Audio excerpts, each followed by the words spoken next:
प्रिय दर्शकों, हम आपका ध्यान इस महत्वपूर्ण डिस्क्लेमर की ओर आकर्षित करना चाहते हैं। इस इंटरव्यू में हमारे अतिथि द्वारा व्यक्त किए गए विचार और मत उनके व्यक्तिगत हैं।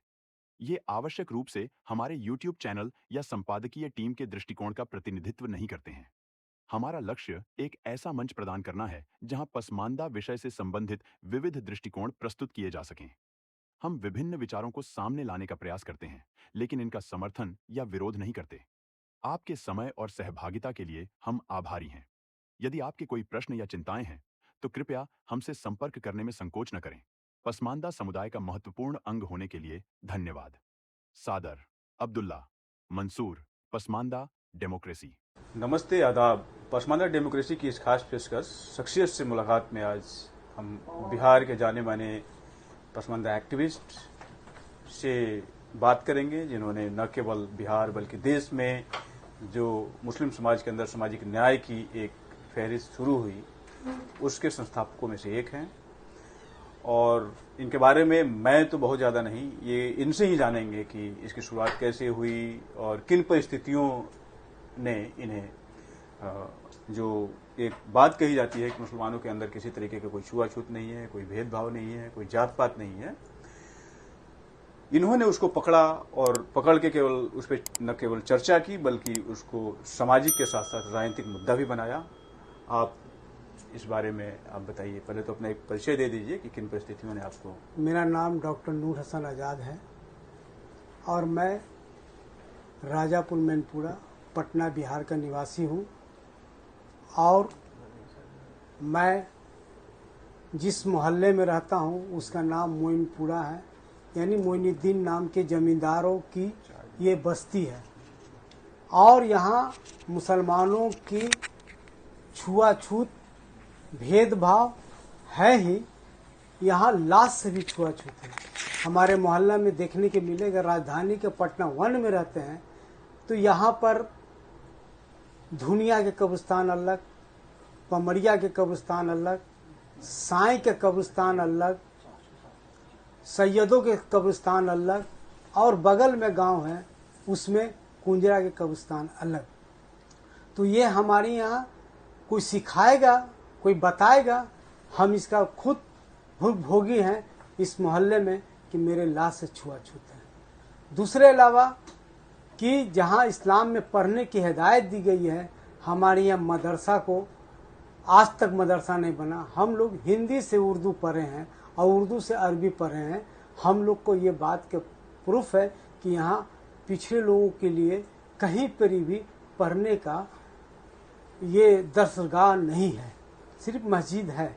मस्जिद के अंदर भी एक कुआं है, जो कुआं को बाउंड्री कर रहे थे। तो बाउंड्री करते वक्त में कुआं चाहते थे कि हवेली के अंदर रहे जो नवाब थे। उसके लिए फादर हमारे संघर्ष किए, लड़े। कुआं मस्जिद के अंदर हुआ तो सामूहिक कुआं हुआ।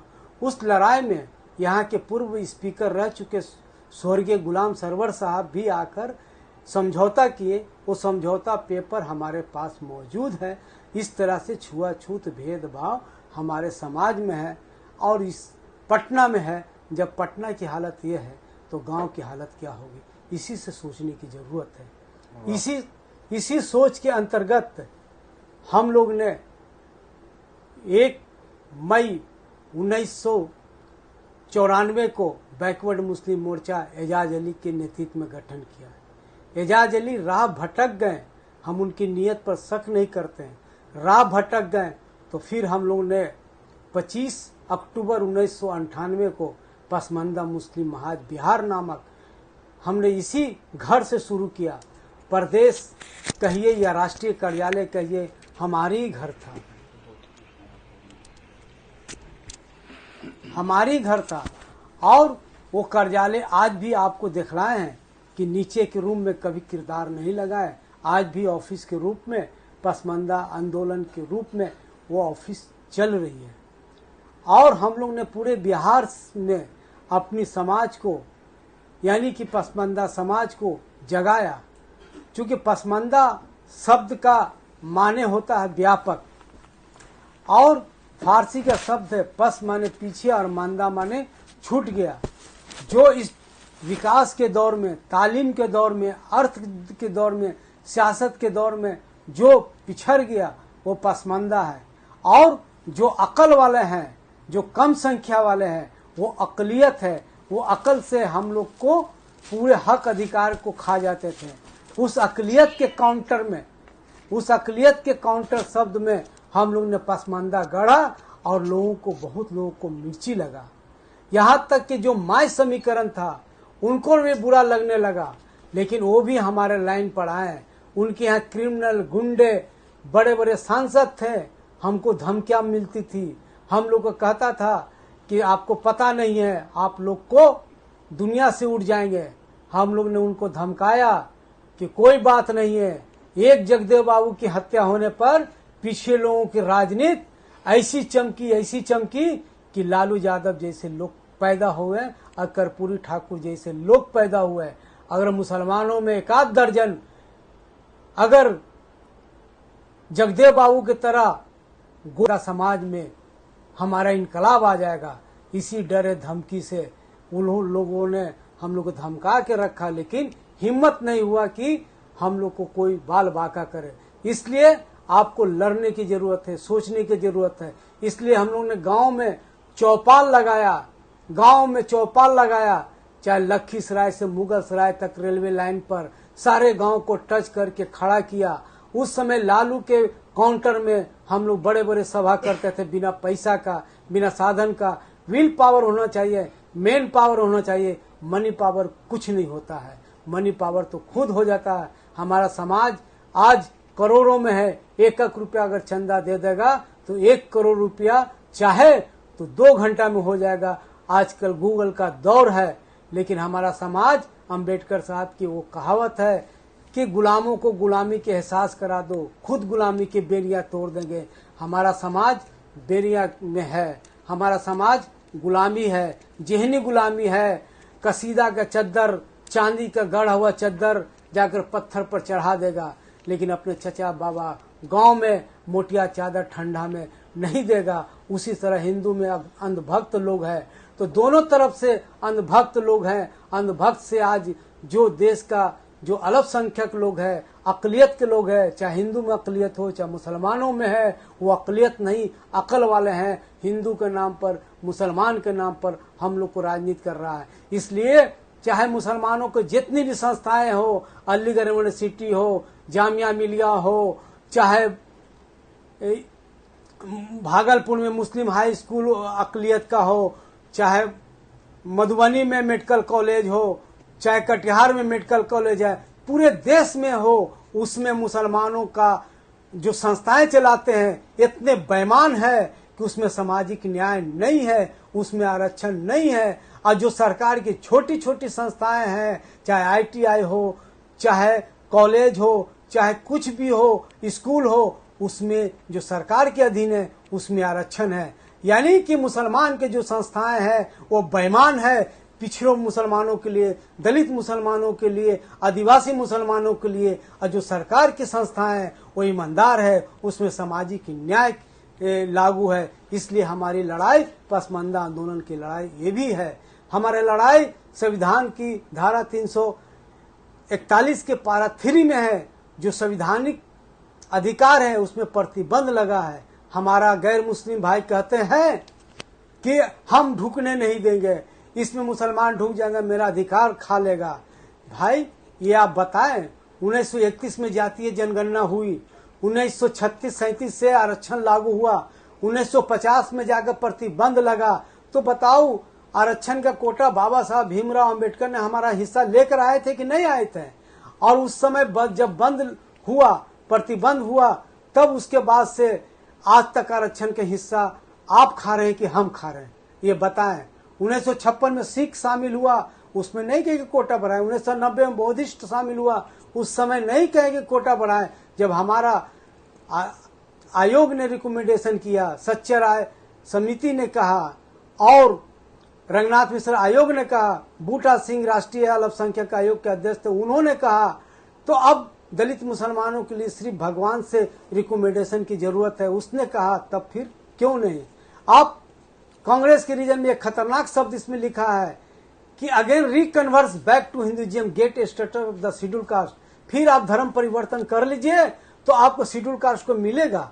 तो अरे भाई ये क्या बात है। फिर कहते हैं कि अगेन धर्म परिवर्तन कर, इसका मतलब है कि आप हमको लालच देते हैं। धर्म परिवर्तन का आपके यहाँ कानून बना हुआ है और कहते हैं कि आप धर्म परिवर्तन कानून बनाएंगे। कौन सा कानून बनाएंगे? आप तो लालच दे रहे हैं कि आप धर्म परिवर्तन करिए, रामू धोबी से श्याम धोबी, रामू धोबी से रहीम धोबी हो जाइए, श्याम नट से सुभान नट हो जाइए, आपको एक सुविधा मिलेगा। लेकिन आप बताइए कि हम धर्म परिवर्तन कैसे करें, क्यों करें?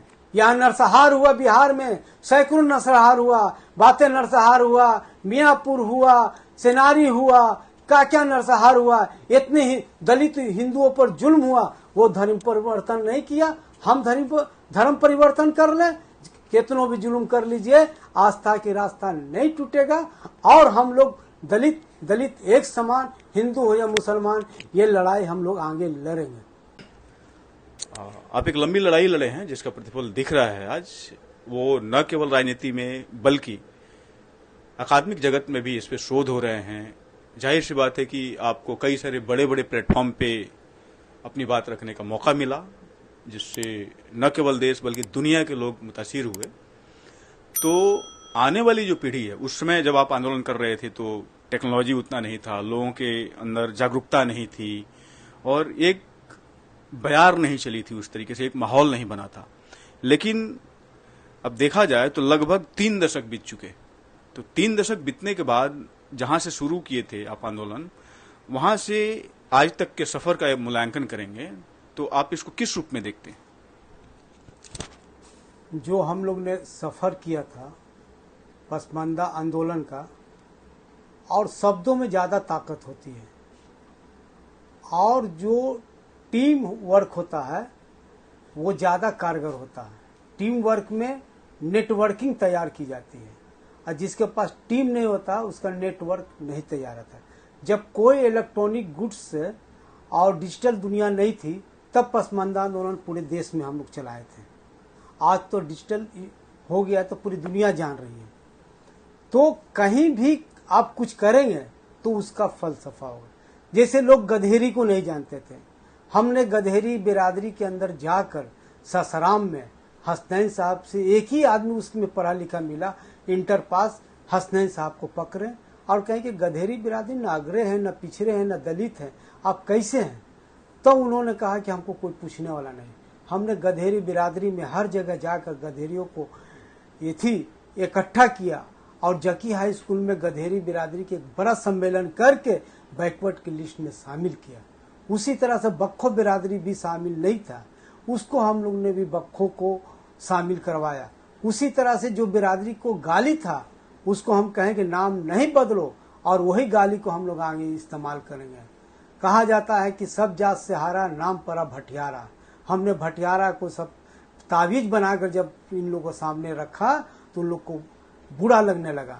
हम कहें कि जब मुसलमान में, पूरे कोई भी धर्म में देख लीजिए, कोई कौम में जाति गाली नहीं है, लेकिन मुसलमान में जहाँ मसवाद की बात करते हैं, जहाँ बड़े बड़े उलमाए जो बड़े बड़े तकरीर करते हैं, बड़े बड़े यूनिवर्सिटियों में, बड़े बड़े कॉलेजों में प्रोफेसर इंटेलेक्चुअल लोग भाषण देते हैं, उस समाज में अगर भटियारा करके गाली है तो इन लोग के मुंह पर कलंकित है, इन लोग के मुंह पर गाली पड़नी चाहिए। जो अपने कहते हैं कि हम मुसलमानों का रहबर हैं, हम मुसलमानों का अगली कतार का अशराफ हैं, तो ये बताएं कि भटियारा गाली कैसे है। तो ये हम लोगों ने इस सबको सामने किया और सबको खड़ा किया। हम लोगों ने 3 तरह की दवाइयां चलाई। एक दवाइयां चलाई कि जो होम्योपैथ की दवाई होती है उसमें बीमारी को उजागर किया जाता है, तो हम लोग ने समाज को उजागर किया। दूसरे अलावा हम लोग ने उस समाज को गोलबंद किया, तो ये आयुर्वेद की दवाइयां होती है, अंदर से ताकत बनाई जाती है। और तीसरी जो एलोपैथ है, जो उसमें सर्जरी की जरूरत पड़ती है, हम लोग ने अपने हिसाब से सर्जरी भी किया। और सर्जरी इस किए जब तारिक अनवर साहब को हम लोग कटिहार से निर्दलीय हामिद मुबारक के बेटा, मुबारक हुसैन का बेटा हामिद मुबारक को हम लोग चुनाव लड़ाकर 48,000 वोट निर्दलीय लाए और वो वो इलाज किए, आज नतीजा ये हो गया कि तारिक अनवर पिछले चुनाव हार गए थे, इस बार चुनाव जीते हैं। और उपचुनाव में शाहिद अली खान को हम लोग ने 34,000 वोट से हराए थे, जब पप्पू खान हमारा गजाला परवीन बहन को गाली दिया था, कहा था कि जो राहे तुमको बोले थे आने के लिए दरवाजा पर नहीं आए, इसलिए हम लोग ने उसकी गाली का बदला 34,000 वोट से लालू यादव पहली बार सत्ता में रहते भर में 34,000 वोट से हारे थे सीतामढ़ी से। उसके बाद उसी तरह से हमारा पालीगंज में असलम अंसारी की हत्या हो गई। लालू जी के राज में इन्हीं का माननीय लोगों ने हत्या कर दिया। वहां पर हमने चुनाव लड़ाया, निर्दलीय चुनाव लड़ाया, 9,000 वोट ला करके आज तक वो तरफते रह गया, अभी तक चुनाव नहीं जीत पाया। इसलिए हम लोग ऐसा नहीं है, हम लोग संगठन चलाते हैं, इसका मतलब ये नहीं कि वोट पलटी नहीं करा सकते। अभी देखें, इस चुनाव में अब्दुल बारी सिद्दीकी कभी नीतीश कुमार उनको मुख्यमंत्री तक बना रहे थे और लालू यादव के दुलरुआ थे ही, लेकिन हमारा आदमी, जब हम पीस पार्टी के अध्यक्ष थे, हमारा कईम अंसारी को टिकट दिए और मार धार के बैठा दिया और सब कुछ कहा कि जोलाहा के इतना दम कि शेख के सामने खड़ा होगा। हमको जब पता चला, हम लोग ने वहां चुनाव को बहिष्कार नहीं किए, वोट को तथस्थ कर दिए, नए शब्द की याद किए कि नहीं देना है तो मत दो, वोट तथस्थ कर दो। और वो हमारा लोग वोट तथस्थ कर दिया, बूथ पर नहीं गया। हमारा बहन बेटी, हमारा जुल्हा कुंजरा कसाई नट बको हललखोर भंगी भाट बटियारा गधेरी, कोई उनके वोट नहीं दिया। और जो 30 बरस से नहीं हारा था अब्दुल बारी सिद्दीकी, अपर कास्ट को हरा दिए। इसलिए हम वोट पर भी हम चोट करते हैं। वही कटिहार में जितना बड़ा आंदोलन चला, तो जो 48,000 वोट हम लोग निर्दलीय लाए थे, आज वहां पर देख लीजिए मुसलमानों के बड़ी आबादी, वहां से 3 मुसलमान एमएलए बने, लेकिन सभी जगह पर ओवैसी की जमानत जब्त हो गई है। ये आंदोलन की देन है, ये पसमानदा आंदोलन की देन है कि हम वोट भी करते हैं और जिसका विरोध टारगेट कर लेते उसके हरा भी लेते हैं। इसी तरह से लालू यादव को 2005 के चुनाव में उनको विपक्ष में बैठने के भी वोट नहीं मिला था और हाशिए पर लाके खड़ा कर दिए थे। ये पसमानदा मुसलमानों और अति पिछड़ा हिंदुओं की ताकत है जो नीतीश कुमार को आज भी टिकाए हुए हैं। आपकी बात बिल्कुल ठीक है, ये दिखता भी है, चरितार्थ होता है, लेकिन इसमें एक सवाल आता है कि लालू यादव अभी भी बिहार में मुस्लिम जो एमवाई समीकरण है उनका, मुस्लिम और यादव, तो उसमें मुस्लिम के असली चहेता नेता के रूप में लालू यादव ही हैं। भले वो मुस्लिम को दें, पसमानदा मुस्लिम को वो कुछ फायदा दें या ना दें। आप इससे कितने सहमत हैं? इसको कैसे खारिज करेंगे? नहीं, मैं इसका एकदम खारिज करता हूं। और हालात कुछ ऐसी आ जाती है जिससे आदमी खामोश हो जाते हैं। हालात एक सामने आ गए थे एनआरसी में जो परिस्थिति उठी थी, इसीलिए उनसे मुसलमान नीतीश जी से नाराज हो गए थे। पिछड़े मुसलमान नीतीश जी से नाराज नहीं होते हैं, इसीलिए जितने मुस्लिम कैंडिडेट थे कम से कम उसको लोग टारगेट कर दिए और नीतीश जी के पार्टी में एक भी मुसलमान नहीं जीते और सारे के सारे मुसलमान 100% हार गए। तो ये उनकी भी सोचने की जरूरत है, मूल्यांकन करने की जरूरत है कि हमारे आज भी पसमानदा मुसलमान, पिछड़े मुसलमान इनके साथ है, लालू के साथ नहीं है। हम वोटर हैं, वोकल नहीं है, इसलिए हम भजा नहीं पा रहे हैं। वो लोग भजा पाते, उनके लिए इदारा शरिया है, इमारत शरिया है, जमायत उलमा हिंद, जमायत इस्लामी है। ये लोग इतना नीचे उतर जाते हैं कि प्रवक्ता के रूप में आकर प्रेस कॉन्फ्रेंस करते हैं। हमारे लोग प्रेस कॉन्फ्रेंस नहीं करते हैं, हमारे लोग वोट करते हैं। आपने जितनी सारी बातें कही, ये चीजें देखने को मिलती है, लेकिन कारण आखिर क्या रहा कि लालू यादव के साथ जो गठबंधन वाली जो पार्टियां रही हैं, वो वोट लेने के बाद भी मुस्लिम सामाजिक न्याय की बात नहीं करती है। उसको सामाजिक न्याय मजबूरी में करना पड़ता है, लेकिन वो सामाजिक न्याय केवल हिंदुओं तक सीमित रहती है। कहने का मतलब ये हुआ, अब कोई ये भी कहेगा कि केंद्र में तो मंडल कमीशन है, ओबीसी को आरक्षण मिलता है तो उस आधार पर इनको मिलेगा। लेकिन मेरा यहाँ प्रश्न जो है वो बिल्कुल इससे अलग है। ओबीसी में जहां तमाम सारी मजबूत जातियां हैं, उसमें अति पिछड़े हिंदू, जो कहने का आशय यह है कि जो कमजोर हिंदू हैं वहीं उनके बरक्स नहीं खड़ा होकर और फायदा ले सकते हैं किसी पॉलिसी का, तो उसमें जो पासमानदा मुस्लिम हैं, जो जिनकी स्थिति दलित से भी बदतर है, वह कैसे उसमें हिस्सेदारी ले पाएंगे? तो सवाल ये ओबीसी का नहीं है और प्रतिनिधित्व का है। प्रतिनिधित्व के साथ साथ जो पॉलिसी बनाई जाती है गवर्नमेंट द्वारा, तो उस पॉलिसी में कहीं नहीं दिखता है। ये उनको रेखांकित नहीं करते हैं, उनको मजबूत करने के लिए कोई वो स्कीम नहीं लाते हैं। इसकी नीयत को आप कैसे देखते हैं? मेरा सीधा सीधा ये यूपीए के साथ है। नीति यूपीए के बारे में और नीयत वो साफ है उनका, हमारे लोग नहीं समझ पा रहे हैं। साफ है, वो अग्रणी मुसलमान के साथ ही रहेंगे और उनको अग्रणी मुसलमान कोई ना कोई इवेंट करके, कोई ना कोई ऐसा सिचुएशन खड़ा करके वो मुस्लिम पॉलिटिक्स को बीजेपी भी रखना चाहते हैं, तब कि हिंदू वर्सेस ये। और हम चाहते हैं कि पिछड़ा वर्सेस पिछड़ा की न्याय की जैसी सामाजिक न्याय की बात होगी तो पिछड़ों की राज आएगा। और देख लीजिए, तालीमी मरकज बनाए, 9000 तालीमी मरकज बनाए। 9000 तालीमी मरकज में नीतीश कुमार ने एक कॉलम लिखा कि ये सिर्फ अति पिछड़ा मुसलमानों की बहाली होगी, टीचर भी होंगे और बच्चे भी होंगे। तो ये पॉलिसी उन्होंने लिखित रूप में उसके डॉक्यूमेंट में, बाद में ये लोग आकर उसमें पता चला कि संशोधन करवाया है, लेकिन खैर अशराफ लोगों ने करवाया। हाँ, और उसी तरह से हमारे पक्ष में जो पॉलिसी बना रहे हैं वो नीतीश कुमार बना रहे हैं। लालू यादव ना कभी बनाए थे ना कभी बनाएंगे।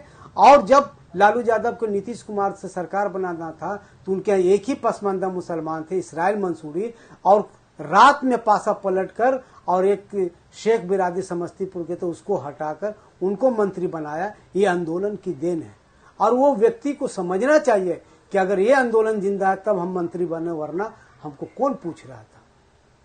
वो लास्ट में अति पिछड़ा मुसलमान है, पसमानदा मुसलमान, इसलिए उनका नंबर जो आया लास्ट में 32 नंबर पर उन्हीं का नाम था। इसराइल आपके आंदोलन ने तो बहुत सारे आमूलचूल परिवर्तन किए हैं जो दिखता भी है, और खास करके जब भी कोई पसमानदा मुस्लिम या दलित मुस्लिम की बात करता है और लोग पूछते हैं कि तुम तो तोड़ रहे हो मुसलमानों की यूनिटी को और इस्लाम को खतरे में डाल रहे हो, तो बिना किसी लाग लपेट के कोई व्यक्ति वो सीधा कहता है कि बिहार में देखो टूटा है क्या, बिहार के मुस्लिम उससे समृद्ध हुए हैं या गरीब हुए हैं, उनकी हिस्सेदारी मिली है, राजनीतिक रूप से मजबूत हुए हैं, शैक्षणिक रूप से मजबूत हुए हैं, अलग अलग जो जीवन के जो कर्म क्षेत्र हैं, सरकार की जो नौकरियां हैं, उसमें उनकी भागीदारी सुनिश्चित हुई है। ये तमाम तो आप जो आंदोलन आप लोगों ने शुरू किया, जिसकी नींव यहां पड़ी जहां हम बैठे हुए हैं, ये बहुत ऐतिहासिक जगह इस संदर्भ में भी कहा जा सकता है। तो इसका भविष्य आप किस रूप में देखते हैं? अभी जब से मोदी जी ने पसमानदा मुसलमानों की बात की है तो एक अलग तरीके का नैरेटिव चलना शुरू हुआ है। जो अशराफ मुस्लिम है, सीधा सीधा कहा जाए कि जो धर्म के ठेकेदार हैं, जिस तरीके से हिंदू धर्म के ठेकेदार, मुस्लिम धर्म के ठेकेदार ये अशराफ हैं, सैयद साहब हैं, तो उन लोगों ने बिल्कुल खारिज कर दिया इसको सिरे से। उसने कहा कि नहीं नहीं, ये भाजपा हमें तोड़ने का काम कर रही है। तो भाजपा तोड़ने का काम कर रही है एक तरफ, दूसरी तरफ भाजपा के साथ नीतीश कुमार ने हिस्सेदारी देने का जो काम किया, जिससे मजबूती आई, प्रतिनिधित्व बढ़ा, ये दूसरी तरफ है। तो लोगों को नीतीश कुमार का जो फॉर्मूला है वो समझ में नहीं आ रहा है, लेकिन अशराफ द्वारा जो दिया जा रहा दलील है उस पे लोग भटक रहे हैं। तो आप इसमें किन तत्वों को इसका जिम्मेदार मानते हैं? उनके पसमानदा के अंदर चेतना की कमी, या फिर अशराफ का जो वर्चस्व है वो अभी भी कायम है, या फिर कोई दूसरा कारण आपको लगता है? जो नरेंद्र मोदी जी ने आंध्र प्रदेश में पसमानदा और लगातार कंटिन्यू पसमानदा की बातें रट रहे हैं और अशराफ की पेट फट रहे हैं, तो ये जाहिर सी बात है कि पहले नरेंद्र मोदी ने अपने यहाँ सैयद को सफाया किया, सैयद शाहनवाज को हटाया, सैयद नकवी साहब को हटाया, सैयद जो बैठे थे जफर इमाम साहब को हटाया। तो ये पहले तो अपना संगठन को सैयद से पाक किया, मुक्त किया। तो अब मुसलमान जो बचेगा वो पसमंदे न बचेगा। तब हम लोग नरेंद्र मोदी जी के अगर वो जितना गुड़ डालेंगे उतनी मिठास होगी। तो अभी तो शब्दों का गुड़ डाले हैं और सामाजिक न्याय का गुड़ डालेंगे, फिर सोचा जाएगा। उन्होंने सामाजिक न्याय का प्रयोग भी किया। उत्तर प्रदेश में योगी सरकार में पहली बार हुआ कि जितने माइनॉरिटी से रिलेटेड माइनॉरिटी अफेयर्स मिनिस्टर हो गए, वक्फ बोर्ड हो गया, हज कमेटी हो गया, उर्दू अकादमी हो गया, आपका मदरसा बोर्ड हो गया, सबके जो सदर थे वो पसमानदा को बनाया उन्होंने। तो उनका अगर पार्लियामेंट में अगर रिजल्ट नहीं अच्छी मिली है तो विधानसभा में रिजल्ट मिलेगा। जैसे यहाँ पर पार्लियामेंट का मामला दूसरा आता है, लेकिन जब एमएलए की बारी आती है तो यहाँ नीतीश ही रहते हैं, लालू यादव ज़्यादा सीट लेकर भी छटपटाते रह जाते हैं। तो इसलिए रिजल्ट वो होगा। हमारे लोगों को मिजाज बदल रही है, डर खत्म हो रहा है। और जब एक्सपायरी तार कहते हैं तो डरे भागा रहता कि ये तो लाइन मार देगा। अब हम लोग ने टेस्ट लगा के देख रहे कि लाइन आ रहा कि नहीं आ रहा था, तार उठा के फेंक देंगे और वो रास्ता से खोलकर पार करेंगे। ये मौलानाओं के फतवा को फाड़ दिए हैं। हम लोग ने नारा दिया है, वोट हमारा, फतवा तुम्हारा नहीं चलेगा, नहीं चलेगा। उत्तर प्रदेश में कहा कि फरमान हमारा, तुम्हारा नहीं चलेगा। हम क्या आप फरमान कहिए, हम फतवे ही कहेंगे। ये तो बड़ा क्रांतिकारी नारा है और बिहार में ये चलता रहा है। इसने बहुत क्रांतिकारी परिवर्तन भी किए हैं। तो इसमें आपने जो अभी कही कि जो खराब तार है, करंट मारने का डर है, तो ये किस प्रतीक के रूप में आपने इसको बताया, जनता को, आप दर्शकों को बताया? ये मुल्लाओं का डर है कि इस्लाम खतरे में।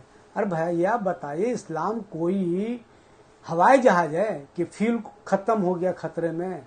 ट्रेन है कि टूट गया तार तो इंजन से उतर गया? कैसे खतरा? जब जब मुल्लाओं के ईमान खतरे में होती है, उनकी कुर्सी खतरे में होती है, तब तक नारा देता है कि इस्लाम खतरे में। इस्लाम विचार है, विचार कभी खतरे में नहीं होती है। इसलिए इस्लाम हमारे पक्ष में है, विचार हमारे पक्ष में है। लेकिन जिस इसकी इदारा जो चलाने वाला संचालक है वो हमारा समझिए कि मक्कार या गद्दार कहने में हमारा कोई संकोच नहीं। बताया हाईकोर्ट ने ये फैसला दिया जिसमें कोयरी, कुर्मी, जादव और बनिया को आरक्षण नहीं मिलना चाहिए। इसीलिए वो एकल पद पर कहा कि एकल पद पर आरक्षण नहीं होगा, इसलिए सुप्रीम कोर्ट चले गए, केस फंसा दिए। नीतीश जी को यही 2005 में हम लोग मदद किए तो प्रेम कुमार मनी जी ने कहा कि आप लोग अति पिछड़ा का आरक्षण, राजनीति आरक्षण मांगे, और वही लालू नीतीश जी बने और जैसी बने उनको पिक्के शाही को कहें और सुप्रीम कोर्ट में वही फार्मूला को जो केस था बिहार सरकार की है तो चूंकि सरकार बदल गई, इन्होंने वापस कर लिया और 2006 में पंचायती राज में आरक्षण लागू किया 50%, 20% अति पिछड़ा को, 50% महिलाओं को।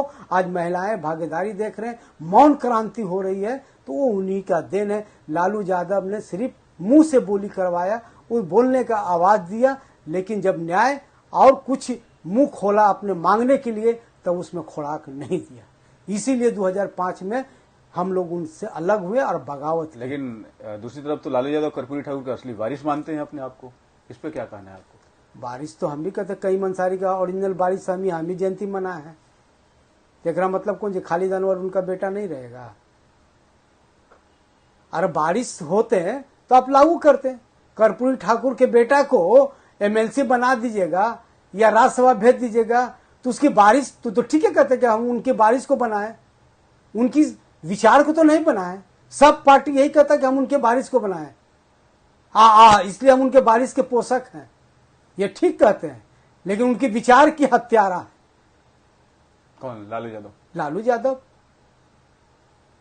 पोषक कहाँ है? तो केंद्र में आजादी के बाद मैं एक बार आपको ये जितनी बातें हुई है मैं चाहता हूं कि एक लाइनअप किया जाए इसे। बहुत पहले मुगलों के समय में और अंग्रेजों के समय में, उसके बाद से अभी आधुनिक जो हमारी डेमोक्रेसी है इसमें जो दलित या पिछड़े मुसलमान थे, उन लोगों को भी उसमें मुगलों के समय में उनको एक तरीके से सिस्टम से अलग रखा जाता था। कोई संवैधानिक पद पे नहीं बैठाया जाता था या उनको कोई ऐसे सम्मानजनक पद पे नहीं रखा जाता था, ताकि वो उनके अंदर चेतना है वो मजबूत हो। ठीक है।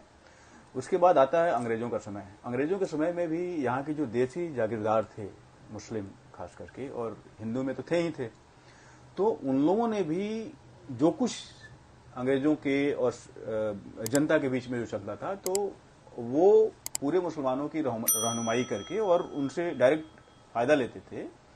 और जो पॉलिसी उनकी अंग्रेजों की बन सकती थी, गरीबी उन्मूलन या तमाम तरीके के जो अत्याचार या छुआछूत निवारण के लिए, इसको उन लोगों ने बनने नहीं दिया। ये भी कई जगह मिलता है।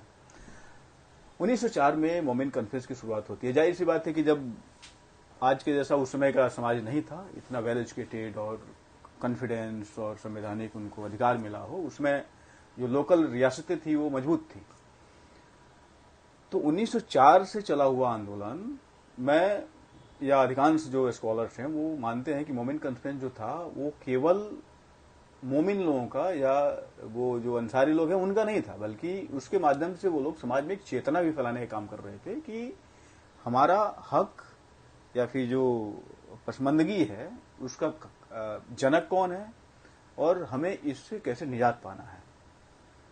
और जैसे ही हमें एक मॉडर्न डेमोक्रेसी मिलती है, एक संविधान मिलता है, संविधान के तहत हम सब एक समान ट्रीट किए जाने वाले बनते हैं, तो 1904 में शुरू आंदोलन 1947 के बाद बिल्कुल खत्म हो जाता है, वो कहीं नहीं दिखता है। समाज में भले इसकी चर्चा हो रही हो या फिर आप जैसे एक्टिविस्ट जमीन पर काम कर रहे हों, तमाम तरीके की जहालत की जिंदगी जी रहे हों, वो कहीं उसको कंसिडर नहीं किया जाता था। ना पॉलिटिकल घराने में कंसिडर किया जाता था, ना किसी सोशल घराने में किया जाता था, ना किसी नीतियों को बनाने के लिए आप जैसे लोगों की राय ली जाती थी। वो एकाएक जब नीतीश कुमार की सरकार आती है बिहार में, तो उनसे पूछा जाने लगा। एक तो कर्पूरी ठाकुर आते हैं, जब उसमें जनता पार्टी की सरकार थी, और उन लोगों का जो भी नारा रहा, नारे को चरितार्थ करने के लिए उन्होंने आरक्षण लगाया, और उस आरक्षण को उन्होंने सेकुलर बनाया कि इस लाइन पे आने वाले जितने भी लोग हैं उनको हम इधर रखेंगे, इस लाइन के इतर जो लोग हैं उनको हम इधर रखेंगे।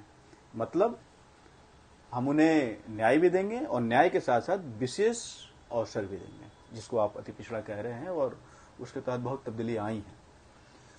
तो अभी जब मॉडर्न डेमोक्रेसी संविधान के बाद से अभी तक जो सरकारें केंद्र में रही हैं या राज्य में रही हैं, मैं केवल बिहार की बात नहीं कर रहा हूं, पूरे देश भर की, क्योंकि आप देश भर में जाके आप लोग जागरूकता का कार्यक्रम चलाते थे, तो आप लोगों के आंदोलन से दूसरे किसी प्रदेश में, प्रदेश की सरकार में बैठे हुए लोग, चाहे वो मुस्लिम हो या गैर मुस्लिम, जो सामाजिक न्याय वाले लोग हों, सामाजिक न्याय पसंद हों, क्या उन लोगों को कभी ये मुनासिब नहीं लगा कि समाज के जो वंचित तबके के लोग हैं उनको मुख्य धारा में लाने के लिए कुछ नीति बनाई जाए?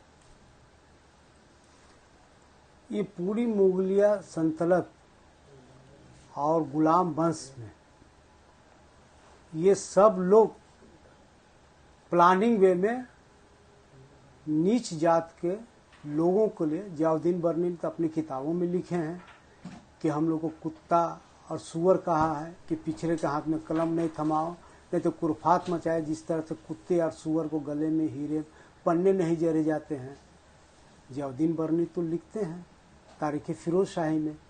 उसी तरह से मौलाना फतवाए रिजविया में देते हैं अशरफ अली थानवी साहब कि अर्जाल की इमामत में अशराफ नहीं, अशराफ की अर्जाल की इमामत में अशराफ की नमाज नहीं हो सकती, यानी दलित नीच तुच्छ कमीने के में। तो हमको तो इमाम भी गाली दिए, इंटेलेक्चुअल भी गाली दिए। हमको तो अशरफ अली थानवी साहब ने भी तो अपनी बहस्ती जेवर में गाली दी है कि ये मुगल पैठान एक कौम है, शेख सैयदों के टक्कर के नहीं। अगर इनकी यहाँ बेटी ब्याही जाएगी तो समझेंगे बेमेल और घट कर निकाह हुआ। जैसे जुलाहे दर्जी एक है, धोबी नाई के बराबर के नहीं। तो ये तो शुरू से ये बात रहा और कहते रहा। अकबर के समय में ये बात को पता चलाया गया तो पता चला कि इसमें तो ज्यादातर पिछड़े मुसलमान है, दलित ये है, उसको निकलवा दिया गया। उनके 9 रत्न में एक भी पिछड़े मुसलमान या पिछड़े हिंदू नहीं थे, या पिछड़े सिख ईसाई कोई समुदाय के लोग नहीं थे। कैसा 9 रत्न? एक जात का 9 रत्न था, वो अशराफों का 9 रत्न है। मंदिर के पक्ष में दिलवाए और बाद में बयान आते हैं कि संघ और जमायत उलमा हिंद दोनों मिलकर काम करेंगे। हम कभी कहने गए कि हम पसमानदा मुसलमान और संघ के साथ मिलकर काम करेंगे? जमायत इस्लामी और संघ बैठकर कई जगह पकड़ा गया और उसका वायरल हुआ कि एक साथ बैठकर काम कर रहा है। तो वो उसकी संगठन है, वो उसी के साथ जाएगा, लेकिन बात हमको करेगा। और बीजेपी कहाँ मना किया कि 9000 तालीमी मरकज के बहाली करने के लिए नीतीश कुमार आपको रोकते हैं? हम इतने सांसद को जो बनाए हैं, मुसलमानों को एमएलसी बनाए हैं, मंत्री बनाए, हम उसमें ब्रेक लगाते हैं। अरे वो लोग तो नमक हराम है, जो राज्यसभा में गया और जो कहा बीजेपी को गाली दे रहा है या नीतीश कुमार को भला बुरा कह रहा है, तो बीजेपी के घटा हुआ सीट तो बीजेपी के वोट से भी तो गया है। तो ये लोग तो नमक हराम है। तो इनको कम से कम इतनी तो सैयत रखनी चाहिए कि हम बीजेपी के वोट भी तो हमको मिला है। बीजेपी की आर्थिक स्थिति जो वहां वित्त मंत्री बीजेपी का है, वो उससे वित्त तो मिल रहा है। हमारा जो आरक्षण लागू हुआ तो कहाँ कहा कि ये, हाँ, जातीय जनगणना जहां हो रही थी, एक तो तेजस्वी ने लीक कर दिया, कांग्रेस के लोगों को मोहर है, दस्तखत है, सीपीआई सीपीएम माल है, सबका उस पर दस्तखत है कि जो जातीय जनगणना करा रहे हैं वो सिर्फ अति पिछड़ा को करवाइए, हिंदुओं को कराइए ताकि इसकी हालत जाने। हिंदू क्यों लिखे? आप लिख देते, खाली कह देते पिछड़ा अति पिछड़ा सबको कराइए, उसमें हिंदू लिखकर मुसलमान को छांट दिए। लेकिन बीजेपी के ही लोग, गिरिराज सिंह, सारे लोग ने प्रवक्ता खड़ा होकर कहा कि नहीं, इसमें जाति जो पिछड़े मुसलमान उसको भी गिनती होगा। क्यों नहीं तेजस्वी बोला? लिखा हुआ चिट्ठी, अभी हम आपको चिट्ठी ड्रॉप कर देंगे। तो ये लोग हमारे लिए मुसलमान, पिछड़े मुसलमानों के लिए कंठ बंद करते हैं। ये अगर सेकुलरिज्म, सामाजिक न्याय के रहते तेजस्वी तो हमारे साथ न्याय करते। ये तो अशराफ के सामाजिक न्याय है, पिछड़ों के सामाजिक न्याय नहीं है। पिछले बार गठबंधन में थे, कोई ऐसी सिचुएशन थी तो इसलिए इनका वोट मिल गया, नहीं तो इस बार उनको बाप से भी कम वोट मिलेगा, माँ से भी कम वोट मिलेगा।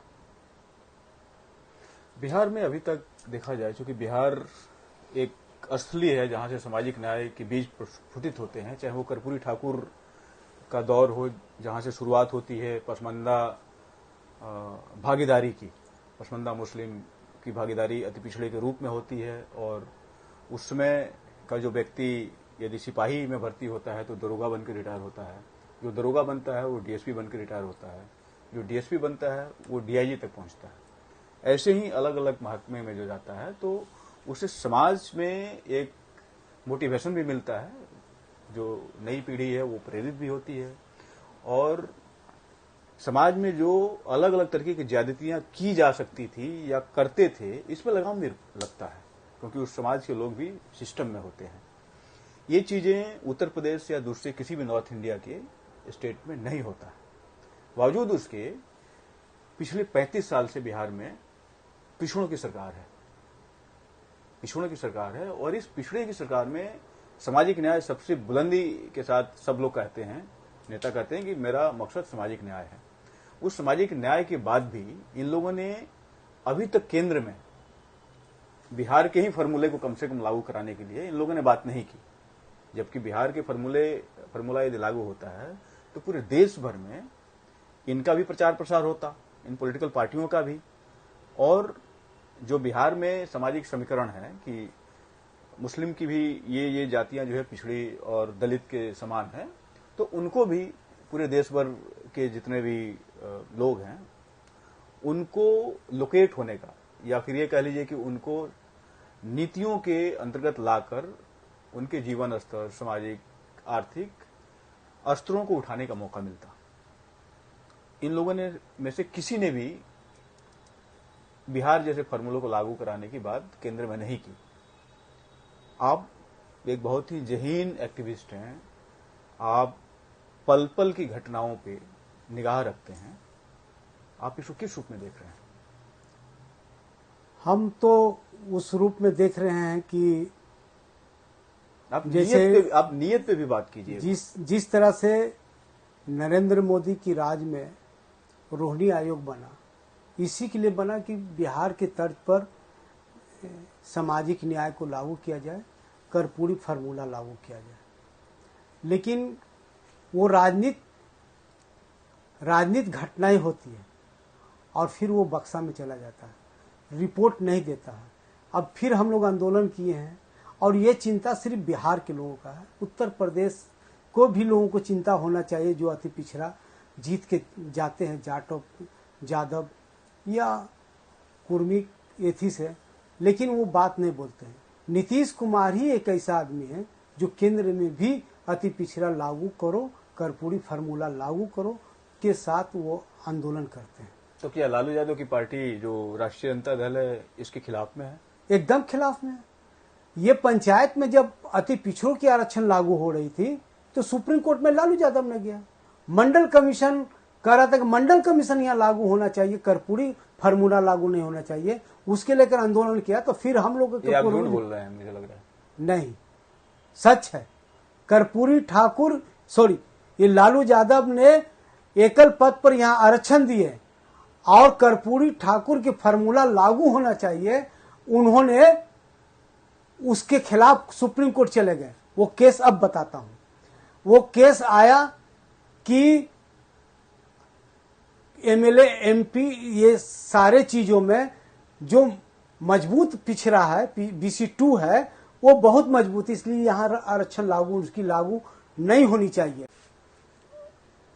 एक बहुत ही गंभीर और थोड़ा पेचीदा सवाल है आपसे हम करना चाहेंगे, क्योंकि आप बहुत ही बारीक समझ रखने वाले एक्टिविस्ट हैं। केंद्र की सरकार बहुत पहले से, मंडल कमीशन के बाद ही एक चेतना आनी शुरू हो गई 90s के दौर में, जबकि 3 दशक से ज्यादा हो चुका। उससे पहले 78 में बिहार में आरक्षण मिल गया था अति पिछड़ा के नाम पे, जिसमें मुस्लिम की स्थिति सुधर रही थी या बेहतर हो रही थी। केंद्र में सरकार आई और अधिकांश समय यूपीए की सरकार रही, और उस यूपीए की सरकार को बनाने में सबसे ज्यादा मुस्लिम तबका ने उनकी मदद की, और उसमें जाहिर सी बात है कि जो 90% या 85% जो आबादी है वो पसमानदा मुस्लिम की है, दलित मुस्लिम की है।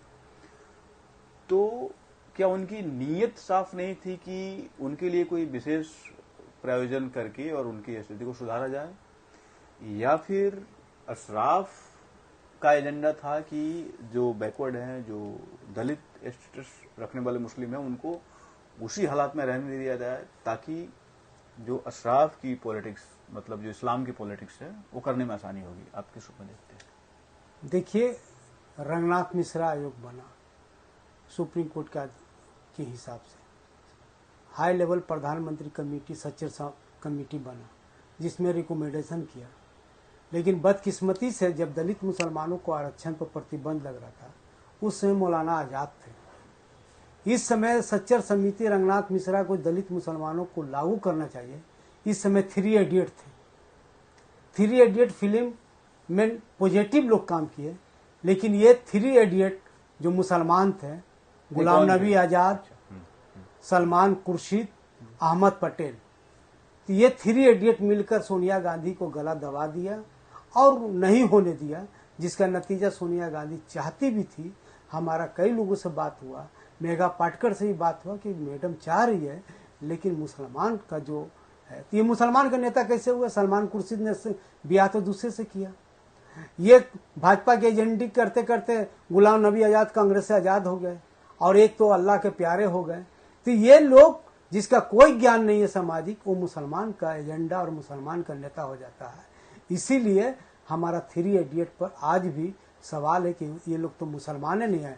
तो पसमानदा उनको नेता मानते, तभी तो बनते नहीं, हम वही करें कि ये मुसलमाने नहीं है, पसमानदा छोड़ दीजिए, मुसलमाने नहीं है। अगर मुसलमान होते तो उनको कुरान याद आता, मोहम्मद साहब की बात याद आती।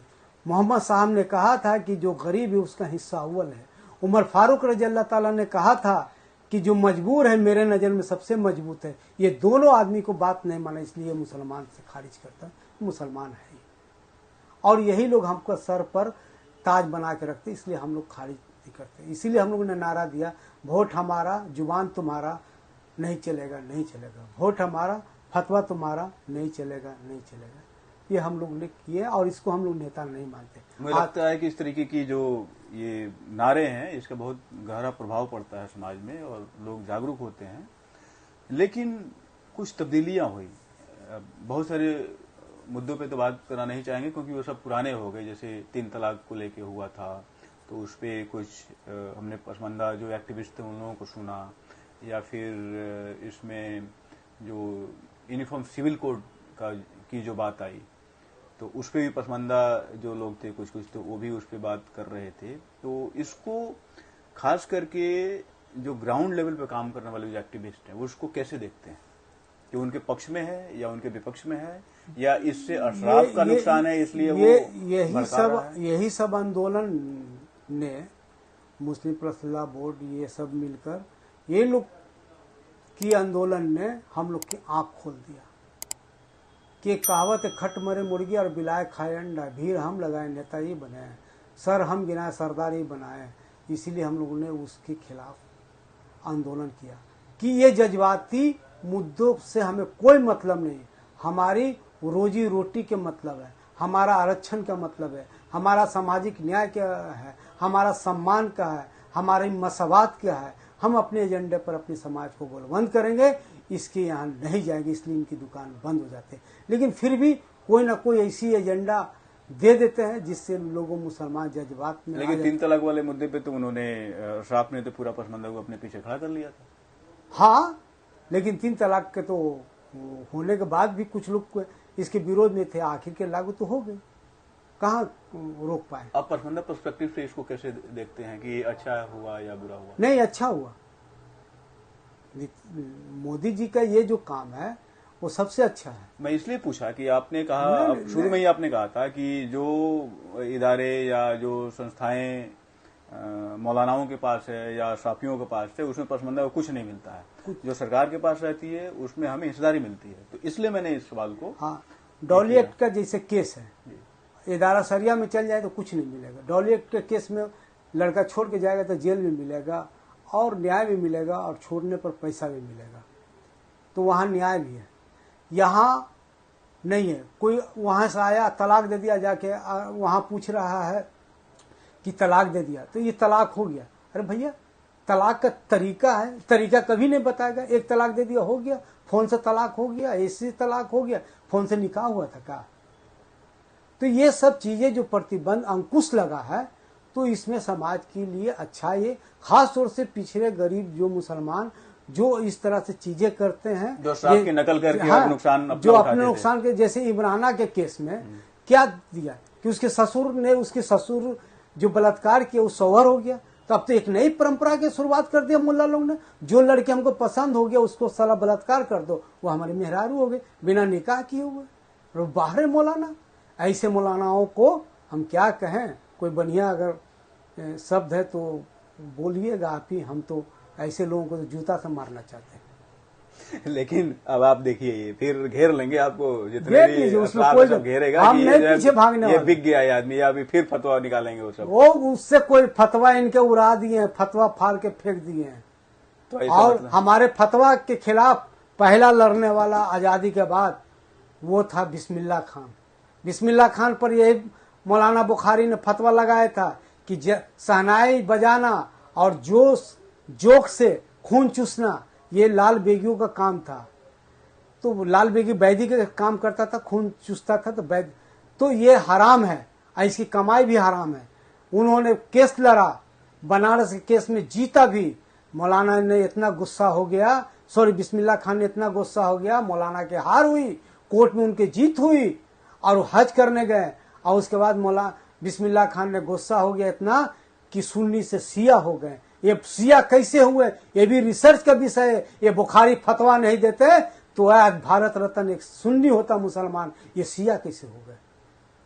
इनकी क्रोध से, जैसे धर्म परिवर्तन हम लोग ने किया ये ब्राह्मणों के क्रोध से, और सिया हो गई ये सैयदों के क्रोध से। ये आप रिसर्च कीजिए कि आखिर को सिया क्यों हो गए।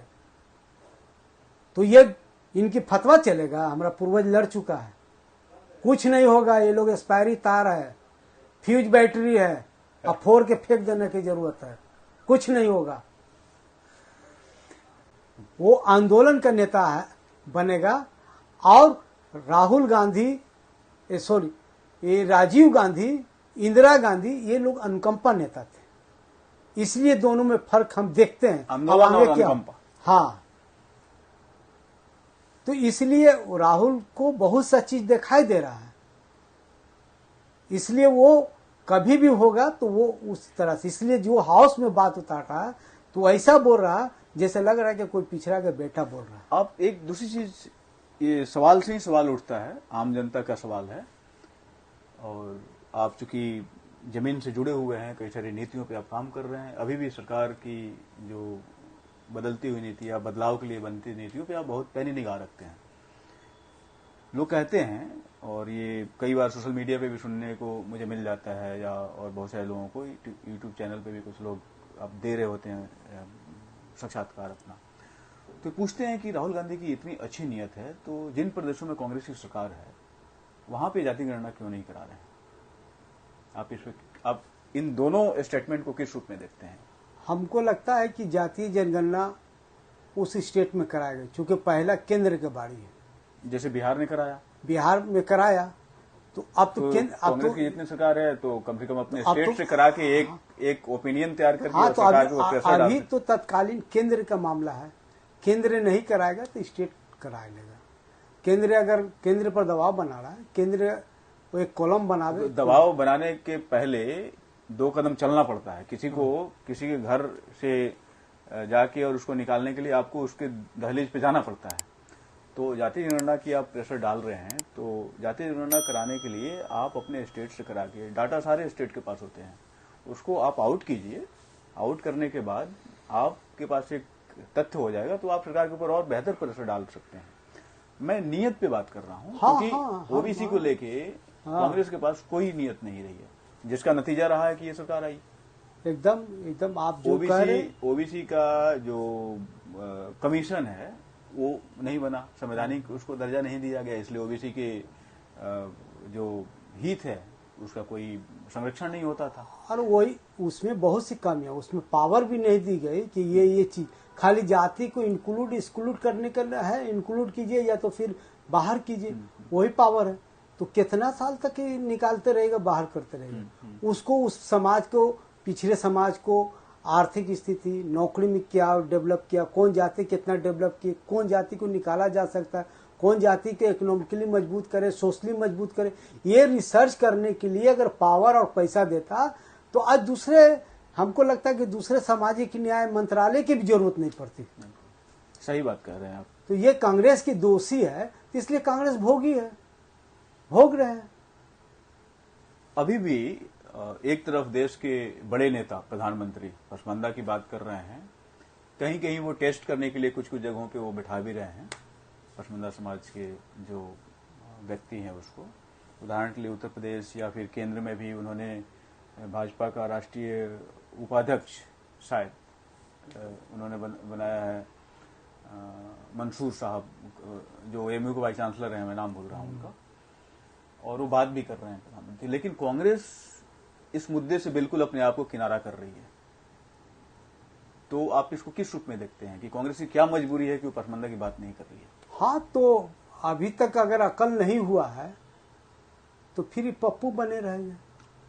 अगर अकल हो जाएगा तो इनको ओबीसी, अगर हिंदुओं की हवा चलेगी तो उसमें मुसलमान बचेंगे क्या? मंडल कमीशन के बाद जो मुसलमानों में चेतना आई है, पिछड़े मुसलमानों में, और बिहार तो पहले से चेतना था जो आई है, और बिहार से जो इनकलाब पिछड़े मुसलमानों को आई है, फिर कांग्रेस का नैया डूबेगा। अगर वैसी लोगों को सलाहकार रखेंगे, वैसी लोगों को अपने यहाँ रखेंगे तो वो जाएंगे, और नहीं तो अगर उनको संभल कर रहना है, सत्ता में रहना है, तो अब तो ये हो गया कि सत्ता में जिसको रहना है वो पसमानदा का काम करना होगा, बात करने की कांग्रेस को काम कोई फर्क नहीं चाहिए। पड़ता इससे, क्योंकि वो जानती है कि आपकी बात करें ना करें, आप सुरक्षा के नाम पे उसको वोट देंगे। अब सुरक्षा कहाँ के सवाल है? कहाँ बिहार में दंगा हो रहा है 30 साल से? सुरक्षा तो कांग्रेस के रीजन में हुआ, मेरठ में दंगा हुआ, अहमदाबाद में दंगा हुआ, बिहार शरीफ में हुआ, भागलपुर में दंगा हुआ, बनारस में दंगा हुआ और दंगा वही हुआ जहां पसमानदा को उद्योग धंधा था। तो ये उद्योग धंधा को नष्ट करने के लिए ये कांग्रेसी लोग तो दंगाई है। तो कैसे हम, वो मेरा भाई है, हमारी हालात वैसी रहती है, हमारा क्यादत ऐसे चुंगे मुसलमानों के साथ था, चोलाधारी के साथ, जो नहीं बोलता था अब हम लोग के साथ है, हम लोग बोलेंगे। कांग्रेस भी दोषी है, कितनी दंगा गिनाए। ये इनका रिपोर्ट है, मेरा रिपोर्ट नहीं, इनके रिपोर्ट है। अगर दंगा पर बात करें तो गृह मंत्री का रिपोर्ट है मनमोहन सिंह के दौर में कि वो 17,000 दंगे हुए कांग्रेस के राज में, और वाह गजब दंगा हुआ, 17,000 दंगे हुए इनके रीजन में। एक दंगा तो इनके प्रधानमंत्री गए कोकलाझार असम में, नहीं रुका, राहुल गांधी गए नहीं रुका, गृह मंत्री गए नहीं रुका, सोनिया माता गई नहीं रुका, कोकलाझार में लाखों मुसलमान हिंदू मरे, कहाँ रोक पाए?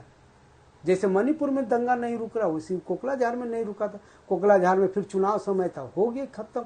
आप बीजेपी से प्रभावित होकर ये बात कर रहे हैं, लग रहा है। नहीं हम मणिपुर को भी कह रहे हैं, कोकलाझार को अगर ले रहे हैं आसाम का, तो मणिपुर का भी तो कह रहे हैं कि मणिपुर में कहाँ दंगा रुका, यहां भी फेल है, दोनों पूर्वी राज्य है।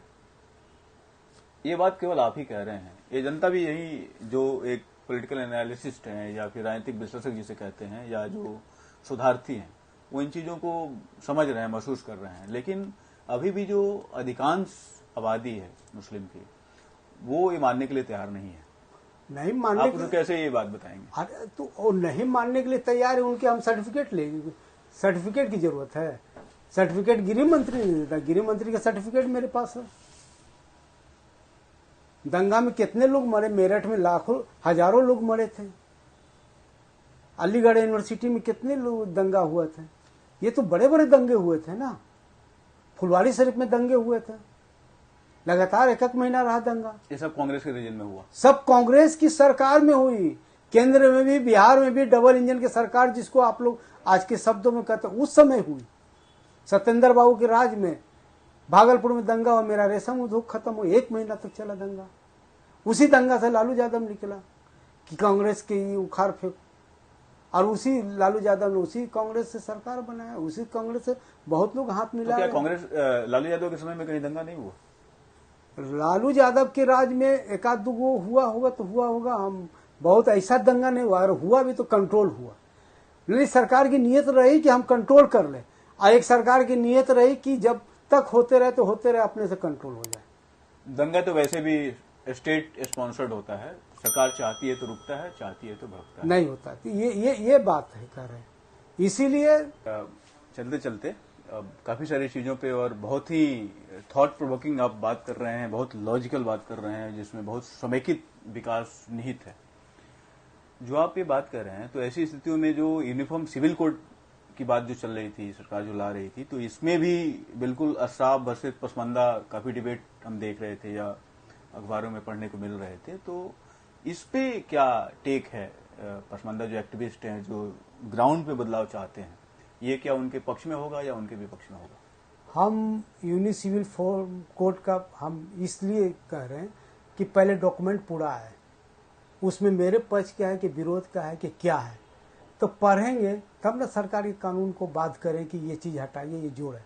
अभी तो हवा चल रहा है और हवा में ला रहा है, और तो वो पहले आएगा, सब कुछ होगा, पार्लियामेंट में बहस होगी, सब चीज़ होगा, तो अब देखा जाएगा।